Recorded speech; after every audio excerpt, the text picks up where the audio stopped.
மாண்புமிகு பேரவைத் தலைவர் அவர்களும் மாண்புமிகு முதலமைச்சர் அவர்களும் இன்னைக்கு எதிர்க்கட்சி தலைவராக இருக்கிற நானும் ஒரே காலேஜில் படித்த ஓல்டு ஸ்டூடெண்ட்.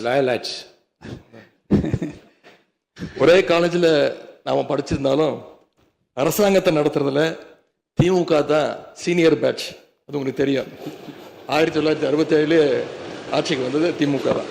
நாங்கள் தான் சீனியர்ஸ். அந்த அடிப்படையில் எங்களுடைய நாலேஜையும் எக்ஸ்பீரியன்ஸையும் நாங்கள் ஷேர் பண்ணிக்க ரெடியாக இருக்கோம்.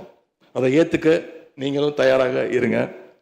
ஏன்னா நமக்கு எப்பவுமே தமிழ்நாட்டு மாநிலத்துடைய நலன்தான் மிக மிக முக்கியம். மாண்புமிகு பேரவைத் தலைவர் அவர்களே, நீங்கள் போட்டியின்றி தேர்வாகியிருக்கீங்க.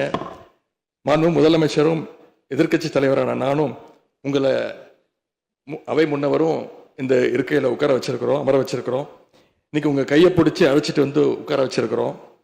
இனி எங்கள் ரெண்டு தரப்பையும் நீங்கள் தான் கையை பிடிச்சி அரவணைச்சு கோவம் இல்லாமல் கோவப்படாமல், நீங்கள் கோவப்பட மாட்டீங்கன்னு தெரியும். உங்களை கோவப்படுத்துகிற மாதிரி எந்த செயலையும் நாங்கள் செய்ய மாட்டோம். சட்டமன்ற ஜனநாயகத்தில் ஆளுங்கட்சி காதுகளாகவும் எதிர்க்கட்சி குரலாகவும் இருக்க வேண்டும். அதில் தான் இந்த அவையுடைய பெருமை நிச்சயம் அடங்கி இருக்கு.